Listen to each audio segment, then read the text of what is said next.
Okay, we've had 2 solid days of practice so far. We've really tried to make this as close to game week as we could to try to get 2 full weeks in preparation. I think our guys have done a very solid job, in all 3 phases. Trying to really focus on a lot of our young guys with special teams. I think there's a handful of guys I think can help us, in that area. But we'll have a practice tomorrow. We will have a dress rehearsal type situation on Friday, and then we'll see where we're at, as far as the weekend goes for that. Questions? You said dress rehearsal, full pads, just sort of. Yeah, more of the logistics from the sideline with the whole team and all the communication and all the what ifs, and just making sure that you're prepared, as a coaching staff and as a team for the different scenarios, with everyone on the same sideline. Just try to make it as game specific, and then you got to handle injuries and substitutions and everything that goes with that. And so we do this every year, and Friday's usually the day we do it.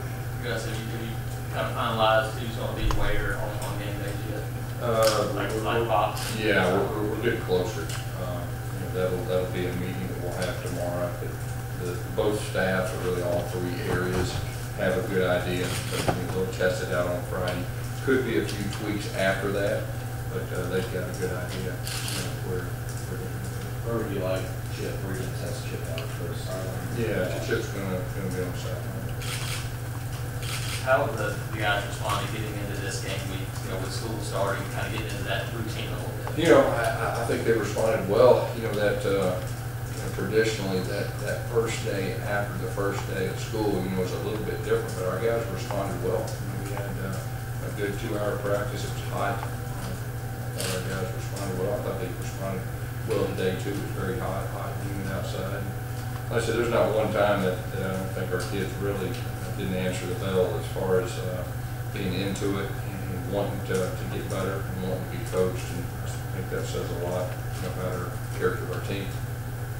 Yes, how's Marlon doing? Is he back out there going forward? Yeah, everybody's back out in practice. We expect everybody to play. I want to ask about Big Cat. How's he doing so far? Good. Those freshmen.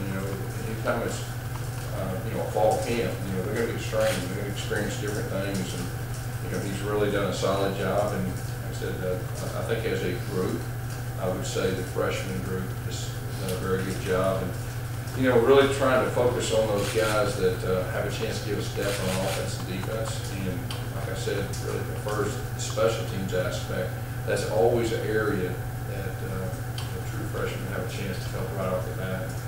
But I think Big Cat's done a solid job, and I think as a whole they all have. Him and TD, both kind of versatile guys.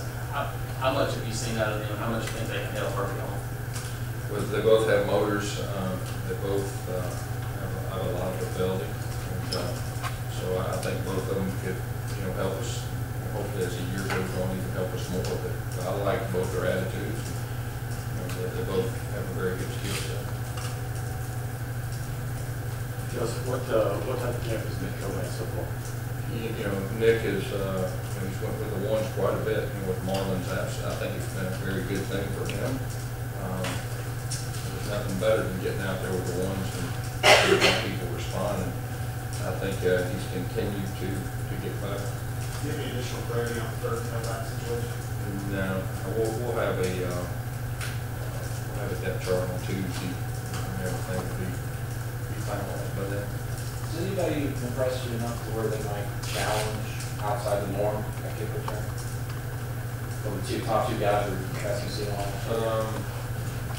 We're checking out some good freshmen, not just returning, but in all areas. But, Devin is a guy that can do it. Noah's a guy that would give him some reps. So we'll just see. Usually what happens is first game, usually you go with the proven guys, and then as the game gets going on or later in the season, you go with both those guys have got reps back there. You said that this week you hope to have that offensive line clear. Yeah, by Tuesday. We'll have it back on the depth chart. Coach, in preparation for Georgia Southern, how much does Kevin Steele's experience in ACC facing Georgia Tech so much, obviously, the same triple option system, how much does his experience on that with you? You know, I think anytime you experience things, it does nothing but help you. And then the fact that that's such a unique offense. And, you know, I think the good thing is we have, you know, a long period to prepare. You know, some teams only have a week to prepare, and it's a little bit challenging. But, you know, Kevin's got a good understanding of, you know, the triple option. It's prevented it before, so I think experience does nothing but help. Now, does that mean they're easy to stop? No. I mean, they're good at what they do. Yes, I don't know if you've seen this before, but there are Power 5 conference programs that aren't even releasing a roster right now. Mississippi State, Virginia, and Michigan come to mind. Is that something that you and your staff thought about? Like, why do we even do that? I don't know, Kurt, what do you think? That may be a good idea. Way to go, man. Talk about that. I regretted asking it, but with this. As you brought it up, we'll consider it. We can consider it before you brought it up. But is it something else that you look at and go, that's kind of ridiculous as well? Like, I hadn't had time to even think about it. Gus, you guys were statistically about average in the red zone offense last year, kind of getting in and scoring. What are you guys doing to kind of improve on that this year? Well, I mean, you know, to be one of the best, I mean, you've got to be able to run the ball in. You've got to be very good on third down, you know, throwing the football in the red zone. And, you know, that's always been a big key. When we've been really good, we've been good in the red zone. And you know, Chip has worked extremely hard. We've had all kinds of you know, red zone versus the defense and all that, lots of situations. And, you know, Chip will have a few new wrinkles too, which is always good.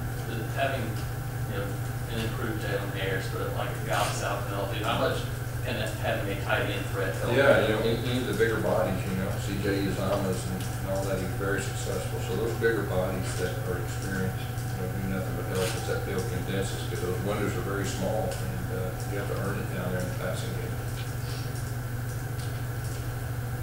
So what are your first impressions of Georgia Southern?